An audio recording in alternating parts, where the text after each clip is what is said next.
In 2010, I went to a summer camp called Camp Ernst that my parents signed me up for. Thankfully, it was with my best friend Keith, so I wouldn't be going there not knowing anyone. The camp was for 2 weeks, and it was the typical setting you'd expect to see in those old summer camp horror movies like Sleepaway Camp. There were 2 big cabins where the girls and boys slept respectively.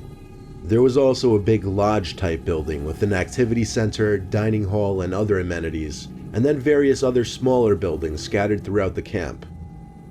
Keith and I stayed up later than all the other kids because we wanted to play on our Nintendo DS's together.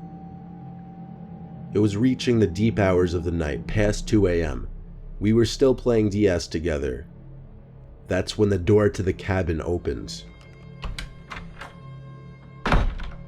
Panicking, we both threw our DS's under the pillows and pretended to be asleep.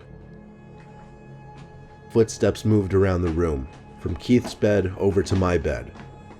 Then the footsteps stopped at my bed, and for a short moment, I felt the ever-so-soft feeling of someone breathing down my neck. Then the footsteps moved away from my bed and back to the door, before the door shut. I looked over to Keith and said, "That was scary. Especially since whoever that was breathing down my neck." We went back to playing on our DS's. That's when I got a text message on my phone, which read, "Why are you two still up?" Those of us who had cell phones were given a list of phone numbers of the camp counselors who we should call if something were to happen. But that number didn't belong to any of the counselors. Not that I knew of, at least. I texted back saying, "Who is this?" They never responded, though. I told Keith, who didn't have a cell phone, and he was just as freaked out as I was. Obviously, it had to be a counselor. Or so we thought. So we went back to playing on our DS's with the screen brightness all the way down. We both heard the back door to the cabin open. We looked at each other and once again threw our DS's under the pillows. There were no more footsteps, though. Suddenly my phone vibrated. It was another text message from the same number. It said, "It's Counselor Tony. Come outside to the back of the cabin. I have something to say to you." I told Keith, and he said it sounded way too suspicious. Then we both wondered if whoever this Tony person was the one who just opened the back door. I got off the bed and took a few steps to the center of the room where I could get a view down the hall to the back door. There was no one in sight, so I walked down the hall a little bit. Keith didn't approve. When I got closer to the back screen door of the cabin, I realized there was a little section of wall that caved in, and in that little opening, there was someone hiding. I got a little closer and realized it was not a camp counselor, but some really old, creepy-looking man who was about the same height as me. I ran back to my bed screaming help, waking everybody up. It was at that moment that I heard the back door slam shut. A camp counselor came rushing inside through the front door, and I told everybody what just happened. The counselors went around the whole campsite, searching the perimeter for anyone matching the description I gave. It was a big place surrounded by forest, though. It would be impossible to find someone. What still doesn't make sense to me is how that man got my phone number. My best guess would be he somehow found a list of phone numbers that the counselors had made, but how did he know who I was? I still dream about this experience every now and then.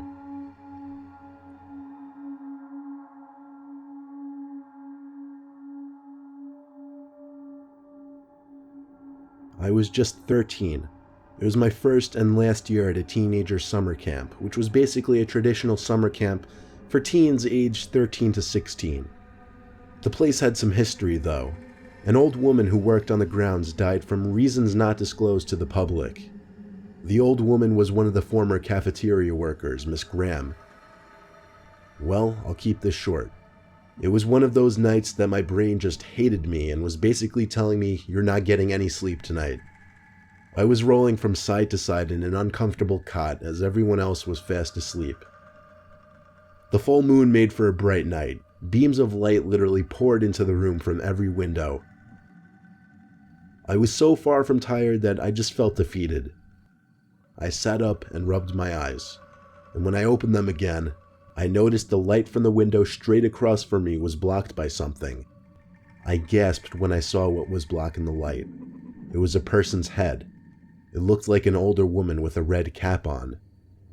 What the hell is this lady doing? I thought to myself. It didn't really hit me hard until I realized the woman was looking right at me, like her eyes were locked onto mine. When I saw this, I flipped on my side and pretended to be asleep, or maybe I just wanted to hide under the covers like a baby. I gave it a minute before I dared look back at the window. She was gone.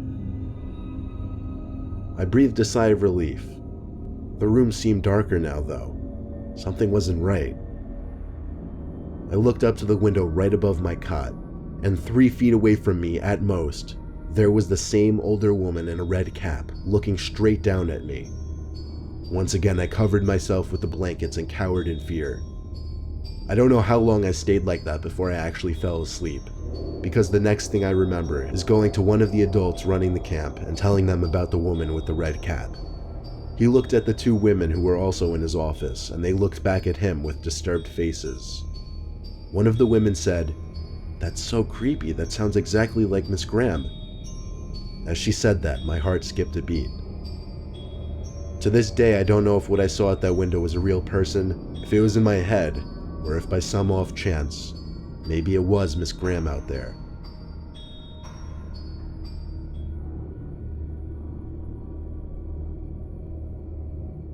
I'll never forget the time I went to a sleepaway camp in Pennsylvania. I was a little kid at the time, and I was very shy. Meeting all the other kids at the orientation on the first day was a scary experience for me. I'd rather be home playing Super Nintendo or something. Some of the other kids made friends pretty quickly. I thought I wasn't going to make any friends, but luckily some really outgoing kids started talking to me early on. I can't for the life of me remember his name though, so I'll call him Mike. Mike was a short blonde kid who always wore a Yankees hat.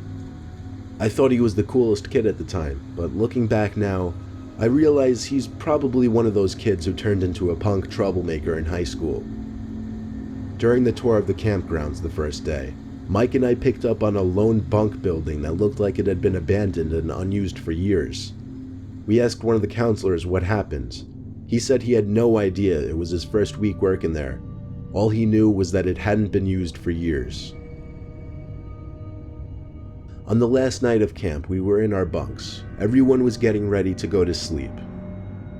Mike came up to me and whispered something in my ear. He wanted to sneak over to that abandoned bunk just for the fun of it and see what's inside. I wanted to seem cool to Mike since I, for whatever reason, looked up to him, so I agreed. When everyone was asleep, we went outside and kept close to the bunk. We waited until the lights in the counselors' bunks were out, which wasn't long since it was already late. Then we ran down the pavement leading through the counselors' bunks towards the abandoned bunk building. My heart was racing the whole time. I wasn't built to be doing mischievous things like this, not at that age at least. Mike led the way until we were by the door of the abandoned bunk. The front door was boarded up, which is one of the reasons why it caught our attention initially anyway. So we had to go through one of the windows, which, wouldn't you know it, there was one that was completely busted open already. We climbed into the abandoned bunk. Now these buildings were pretty big. They weren't little shacks like you might be picturing. Each bunk had room for at least 10 campers. This one was no exception. Mike and I stood in the dark bunk. It was kind of cold in there. We had our arms out in front of us to make sure we didn't walk into anything. I walked into a bunk bed numerous times, and I heard Mike doing the same. I stopped to listen to what Mike was doing, and I heard bouncing on one of the beds. "Shh, stop messing around," I told him. I assumed he was hopping up and down on one of the old bunk beds, but Mike's voice came from the complete opposite side of the room. As I remember, he said, "That's not me, I thought that was you."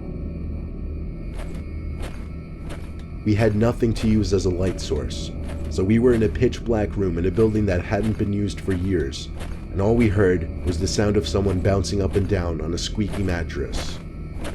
Needless to say, we freaked out and ran for the window we entered from. It was tiny though, so it took a while to get out.